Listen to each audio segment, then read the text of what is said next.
Ce vendredi 16 juillet a eu lieu l'inauguration de l'exposition Résonance le Louvre à La Réunion. Un partenariat entre le Musée du Louvre, la Direction des Affaires culturelles, le département et la région Réunion. Ce sont 236 dessins prêtés gracieusement par le prestigieux Musée du Louvre qui expose pour la première fois dans les Outre-mer. La collaboration entre les musées de la Réunion, les 5 musées de la Réunion, qui sont des musées de France, et le musée du Louvre, s'est mis en place il y a maintenant plus de 2 ans et demi.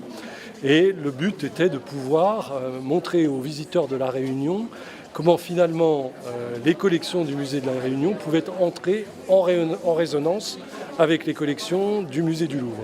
Et donc nous avons invité chacun des directeurs conservateurs des 5 musées de la Réunion, le musée Léon Dierks, le muséum d'histoire naturelle, le musée de Villèle, le musée Stella Matutina et le musée des arts décoratifs de l'océan Indien, à venir finalement faire un choix dans nos collections et essayer de faire dialoguer les collections du Louvre avec leurs collections. Ce voyage du Louvre ici à La Réunion, avec cette mixité d'œuvres venant du Louvre et d'œuvres je dirais issues des musées régionaux et départementaux, des musées de France, des 5 musées de France de La Réunion. Moi, je trouve que c'est un mariage, c'est une résonance extraordinaire et j'ai vraiment trouvé que l'exposition Résonance méritait parfaitement son nom. C'est vraiment un beau symbole que nous vivons aujourd'hui à la Réunion. Pour le président du département, il s'agit là d'une opération de démocratisation de la culture. C'est un moyen aussi pour nous de lancer une opération de démocratisation, je dirais, de la culture, parce que ici même, des marmailles, près de 3000 marmailles de la Réunion se sont inscrits déjà pour visiter donc cette exposition. Le département participe à cela, la région aussi. Nous voulons faire en sorte que, alors même qu'il y a cette crise sanitaire, qui nous pénalise, qui rend le monde culturel parfois inaccessible, eh bien nous voulons aller vers les Réunionnais en leur proposant ces belles œuvres venues de Paris. Une exposition exceptionnelle qui a nécessité des aménagements pour la Réunion qui se trouve en milieu tropical.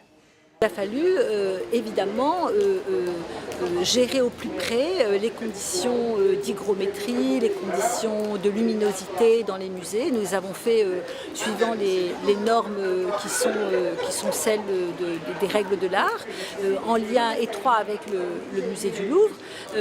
Nous savions déjà le faire. Hein. Nous avons 3 musées qui sont labellisés Musée de France, qui conservent des collections qui sont très, très fragiles, mais nous avons été encore plus pointus, plus exigeants s'agissant d'œuvres que nous accueillons et pour lesquelles nous ne devons prendre aucun risque. L'exposition Résonance sera visible dans les 5 musées de l'île jusqu'au 15 octobre prochain.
Dans le cadre de l'opération Bois de quartier qui consiste à replanter des espèces endémiques de la Réunion, les jeunes en service civique de l'Académie des Dallons sont allés à la rencontre des habitants de Bois-de-Neuf-Saint-Paul afin de savoir ce qu'ils aimeraient voir planter dans leur quartier. On vient voir les gens pour poser des questions, pour savoir ce que eux-mêmes on veut eux-mêmes. On veut bien ici à Bois-de-Neuf des pieds de bois endémiques et des pieds de bois, leurs souvenirs avant peut être fruitiers, tisanerie, aussi beau à voir. Pour Adèle Audon, conseillère départementale, il s'agit là d'une action à double vocation. On est sur une action qui amène les jeunes vers la rencontre de la population et s'insérer socialement et puis s'investir dans une mission qui demain matin peut les amener à comprendre que pour le travail, il faut pouvoir aller vers les gens et s'investir, être dans l'action. On a un autre axe qui est cet engagement que le département a pris sur le plan 1 million d'arbres, où le choix des arbres ne se fait pas sans la concertation de la population. Donc vous aurez bien compris qu'aujourd'hui, les jeunes de l'Académie des Dallons vont à la rencontre des habitants de Bois-de-Neuf pour comprendre et essayer d'étudier quelles étaient les espèces qui existaient et que les gens aimeraient revoir, soit chez eux, soit au niveau de la ville, soit au niveau du quartier. Une initiative très appréciée par la population. C'est important parce qu'on fait vivre le quartier avec les gens du quartier. Et moi j'aimerais bien par exemple fleurir les ronds-points, fleurir devant les mairies, les églises, pour que ça fasse joli. Et les arbres aussi, parce que bon, on a besoin d'arbres pour l'ombre, pour les oiseaux et tout ça. Mais c'est vrai que les fleurs, quand on arrive dans un quartier où c'est fleuri, on fait waouh. C'est ça, c'est la beauté des yeux avant tout. L'opération Bois de quartier qui s'inscrit dans le plan 1 million d'arbres du département se poursuivra ce samedi 24 juillet sur la place de l'Église et le mercredi 28 à la bibliothèque. L'action fera l'objet d'une restitution partagée avec les habitants.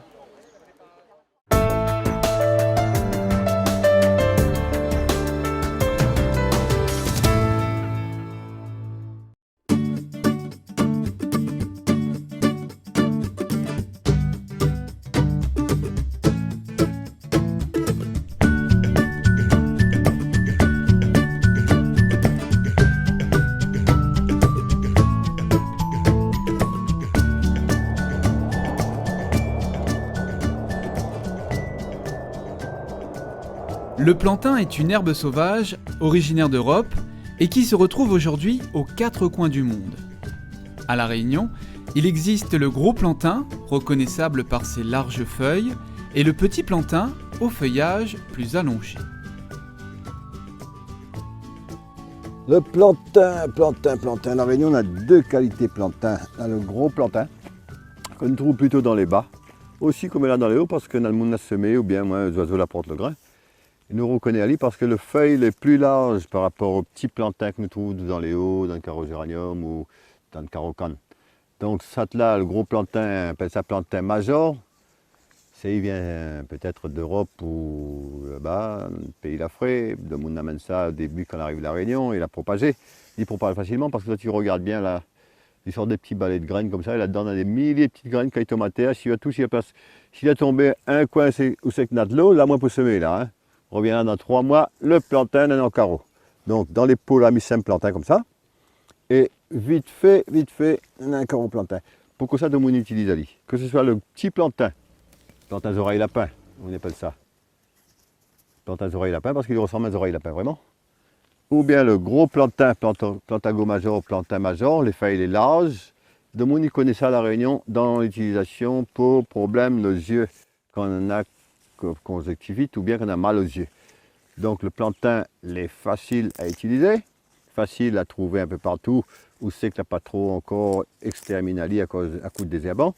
Donc le plantain, il peut être bon par exemple là où on a un problème de yeux, mal aux yeux, ou perce à lit, crase à lit, mettre dessus comme ça, c'est ma façon de faire. Le jus de plantain là, si vous gagnez mettre dans les yeux, impeccable pour certains problèmes de yeux. Il lave les yeux avec quand les yeux ont des problèmes. Il peut aussi boire le plantain. en même temps qu'on lave les yeux, pour l'action un peu plus rapide. Le plantain est connu aussi pour les problèmes de peau, pour les cicatrisations.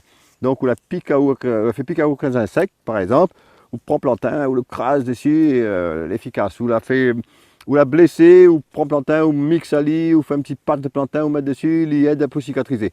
Le plantain est connu aussi pour l'eczéma, il est bon pour tout ce qui est maladie de peau. Donc c'est une petite plante qui est très très très chère, moi particulièrement parce qu'il y a beaucoup, il y a moins de quelque chose qui m'a enduré pendant 15 ans une certaine allergie. Donc le plantain il aide aussi en cas d'allergie. Le plantain il est bon aussi pour les diarrhées, les racines, les feuilles, tout il est bon pour le diarrhée.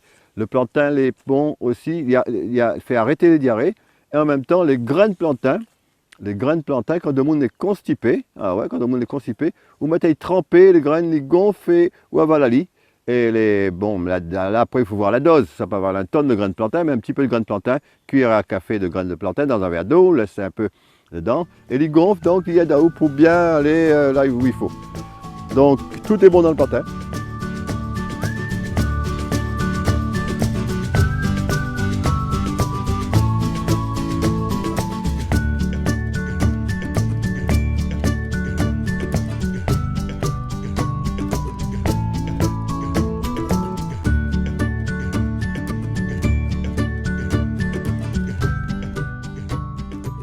On a le choix, soit nous mettre carrément la tige comme ça dans une grande bouteille et puis nous mettre comme ça une tige de plante. Là c'est bois d'arnette que nous mettons dans macération d'une bouteille. Ou bien couper en petits morceaux, de coupe à ligne. Branle blanc, les connus pour ses effets macération dans l'alcool pour les douleurs. Pas confondre avec le branle que nous trouve plus souvent dans les Hauts de l'île. Différence est nette, hein, branle blanc et le branle balai. Voilà. Donc pareil, nous coupons ça en petits morceaux. Tout ça dans une bouteille avec de l'alcool dedans. Nous choisissons notre alcool pour mettre dedans. Quand on a assez de plantes dedans, on verse l'alcool dedans. À cette heure, on va mettre un peu de l'alcool dedans. Bien recouvrir toutes les plantes.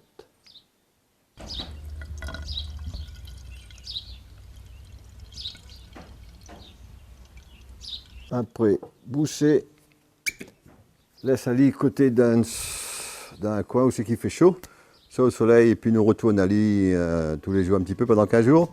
Et dans 15 jours, il est bon pour frotter, pour douleur.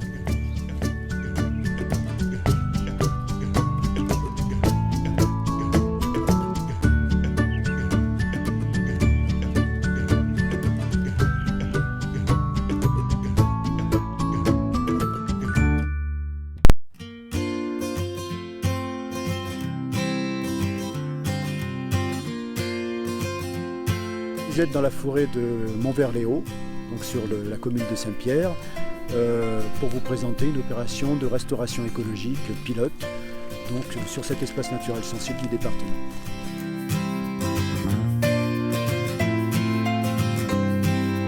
C'est un projet qui s'inscrit dans le programme de plantation 1 million d'arbres du département. Alors vous vous trouvez dans une forêt là, qui a été acquise par le département en 1997 pour la protéger, puisque à l'origine cette forêt était menacée par un projet de défrichement. Donc l'ensemble de cette forêt devait être rasé pour mettre en place des prairies d'élevage. Donc le département est intervenu pour la préserver durablement. Malheureusement, dans cette forêt primaire qui est inscrite au patrimoine mondial de l'UNESCO, vous avez une enclave d'anciennes friches de prairies dans laquelle on se trouve actuellement, dans laquelle vous avez des espèces exotiques envahissantes qui petit à petit vont proliférer, se développer, puis envahir la forêt environnante et risquent de la détruire. Donc on intervient sur cette friche qui fait environ 6 hectares pour cicatriser en fait le milieu, c'est-à-dire qu'on va reboiser cette prairie avec des espèces indigènes pour refermer le milieu, pour refaire une peau si on veut et permettre à la forêt de s'installer. Et à terme on aura donc reconstitué la continuité écologique de tout le massif qui s'étend depuis la plaine des Grecs jusqu'à Notre-Dame-de-la-Paix, sur 800 hectares. Alors pour ce projet qui fait 6 hectares, là nous en sommes à la phase des essais préliminaires, des essais de mécanisation et de plantation. Pourquoi? C'est parce qu'il y a des incertitudes par rapport au sol, par rapport au climat, par rapport aux espèces qui vont tenir ou pas tenir. Donc avec l'équipe de la SPL, on fait des essais de plantation en ligne à la mécanisation, après gyroboyage, et on va encore faire des essais de plantation en ligne avec un pic à canne, c'est-à-dire qu'on va faire un sillon et on va planter dans le sillon. Pourquoi?